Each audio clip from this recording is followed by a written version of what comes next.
Okay, I'm a massive UK fan, so much so that my senior year of high school, I asked De'Aaron Fox to prom at one of his meet and greets.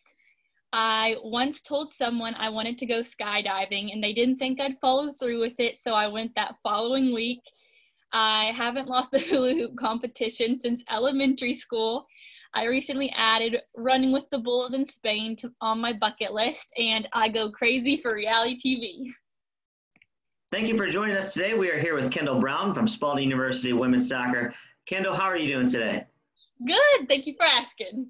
So if anyone just, didn't know you at all and just looked at your fun facts or heard you talk about your fun facts, they would say you're an adventurous person. I mean, look at all the stuff you did. First one I got to ask you about is your senior prom, asking De'Aaron Fox to senior prom. Yeah. What made you do that at the meet and greet? Well, I've always had a really big crush on De'Aaron Fox since he started at UK, and I knew he was going to go pro because he's just really talented. And the way he plays basketball and the way I play soccer are relatively similar just because we're very offensive-minded. And so I related to him in that respect. And I had planned to go to the meet and greet because I've always gone to the UK meet and greets at the Simpsonville Mall. And so we had already had that plan. And my mom kind of said it jokingly, like, oh my gosh, you should ask him to prom.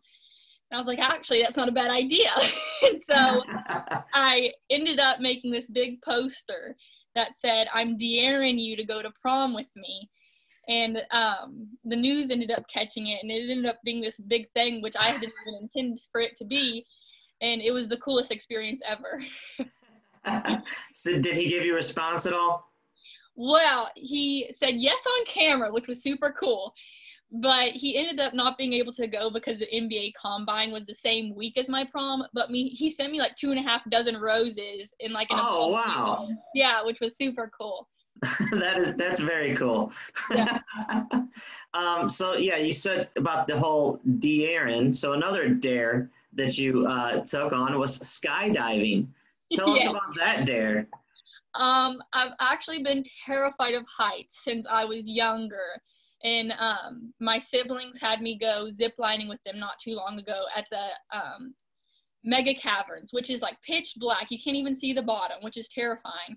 And I was like, I'll never do it again, which I would do it again like outdoors. I would never do it again like when you can't see anything. And so I was talking to my friend because I have this massive bucket list of things I want to do before I die. And I was like, well, eventually I want to go skydiving. And she was like, Kendall, you will never go skydiving. And I was like, excuse me, yes, I will. And so that following week, I sent her a picture of like the ticket I had gotten to skydive. And she was like, oh my gosh. And so I even bought the video of me skydiving. So just for the fact that I could send it to her afterwards. Wow, that's wild. Oh my gosh, I would so do it again. It was the coolest experience ever. And continuing on that theme, experiences, you said you added another one to your bucket list, running with the bulls. Yes. What made you decide on that one? Well, I've always wanted to go to Spain, but I have like all of my events on my bucket list. I've just wanted to take it to a different extent. I have like themes for my bucket list. And so running with the bulls is something I've always watched on YouTube because I just think it's crazy. But with that being said, it is also something that I would love to participate in. And so my mom's a little skeptical about that one, but it's one I'm super excited about. Well, let's leave the extreme stuff behind for a little bit and go to a little something more normal, soccer. Yes. So you said you've been playing soccer for a while. You're a pretty competitive person. Can you tell us what you get out of playing soccer? What do you enjoy most? What I enjoy most is probably the bond that I always have with the girls that I play with, just because we have that similarity in the fact that we're all super competitive. Well, some of us more than others. And then we just all, like, it's just the getaway of it. Like, I will have so much to do and I'll be super stressed out, but when I'm like playing soccer and I'm with the people that I love and share so much in common with, like, that's like, to some people it's like yoga or meditation, but to me it's soccer. Yeah, you mentioned that it helps you relieve the stressors in your life. Can you tell us a little bit how you've handled that during the pandemic, when obviously right now you would normally be playing your soccer season, push back to the spring, hopefully, where you can get some competition in. But how have you been handling that stressors without that release? Well, luckily, I have 3 siblings and 1 younger brother who's just as competitive as I am. Although sometimes we think one's above the other, but regardless, we get competitive about who's competitive. And we picked up tennis, and so we've been playing tennis like a bunch of crazy people, and he even bought a new racket and everything. And so we've gotten into that, which at the beginning we weren't all that great, but now we can definitely hold our own just because we've been playing so often and so much. And then I began training for a half marathon that I know I won't be able to run for a while. It's just like I needed like that goal to set for myself. I needed something to aim for because I just needed that structure. And so I made that my plan. Well, that sounds amazing. Yeah. Can you tell us a little bit about why you wanted to go to Spalding University? What was it that made you say, yes, this is the school I want to go to and play soccer at? Well, I knew I wanted to stay close to home just because me and my family are really tight-knit and my siblings are my best friends. And so I knew I wanted to stay relatively close to home. I didn't know I was going to be right next door, but I knew I wanted to stay close to home. And Shiloh was actually my coach when I was in high school, and he had tried to talk to me my senior year of high school, but I was like, I don't know if I'm going to play soccer because I knew I wanted to major in nursing, and I was like, I just don't know if I'll be able to do both, which I've been doing. So it actually, like, I'm better with soccer in class than I would have been without, because it just like helps to give me that structure and that ongoing, like, I have to do this and this and this. And so I did end up going to Spalding, where he just like highly encouraged it and like was like, we have this, we have this, we have this. And then meeting the girls that were on the team were, oh my gosh, they were incredible. And so they ended up being the convincers. And so I did end up going there, and I am so glad that I did. That's great to hear that you loved it so much and it's going so well for you. You mentioned nursing as your major.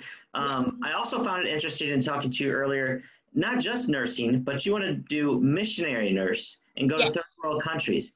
Can you tell us about why missionary nursing, and why not just helping, people here, but going across and helping other people in third world countries? Yeah. Well, first I just am very passionate about my faith. It's something that's always been like the foundation of who I am. But I went to Haiti my senior year of high school, and I absolutely fell in love with it. There was just nothing like it. And the people are just so kind and so giving, and it was just like, it was a beautiful place. And it's funny because people just see like how damaged that country is and how much they're going through. And but what they don't see is like how beautiful the personalities are and how kind they are to one another. Like, and then they like play games with like tires and sticks, and they like roll them down the street to see who can go the fastest, and they just like make the most of what they have. And I just fell in love with it, and I was like, this is what I want to do. Like, this is where I want to be. Not that America isn't incredible, because it is, but there's just like so many hidden things in third world countries that I would have never known had I not, like, I would have recommended that opportunity to anyone. It was just beautiful. And they would just share anything with you. Like, you ask them a question, they'll tell you anything. And so that is definitely something, like, I definitely want to go back to Haiti first and foremost. That's where I want to go. And then there's a lot of other places I'm wanting to go, just to like share the gospel and preach that to people who've never heard of it before, just because like that's me being the hands and feet, and that's what I'm here to do. And so I think that I'd be able to do that best being places where they don't have as much as I do, and like I can give that to them physically and spiritually. Sure, there's just so much that you get from yourself when you give back to others, and it's great to see you doing so as well. Finally, we want to wrap things up. I want to ask you a couple more lighthearted questions. You said you've never lost a hula hoop competition? Not once in my life have I ever lost a hula hoop competition. I started in elementary school, entered in every hula hoop competition, and it began as a fun thing, but then I was like, okay, I'm pretty good at hula hooping, and of course my competitive nature was like, I need to do this more often. And so I started purchasing hula hoops, doing 3 hula hoops at a time, 4 hula hoops at a time. Now, I will say I'm a little rusty. I haven't done it in a while, but it's something that I've just always loved. So I don't know if I can even hula hoop too much anymore, but definitely to be going somewhere. I was like, this is going to be my future. Have you ever like timed like how long you can hula hoop? Like, I did try that one time, but my little sister who was timing me eventually was like, okay, this is getting old. So we stopped. Well, everybody on Spalding campus, if you see Kendall around campus, challenge her to a hula hoop contest, and let's see. Get it on video, and let's see how good she really is. So, thank you for joining us today, Kendall. I really appreciate it, and we wish you the best of luck this year. Thank you so much. All right.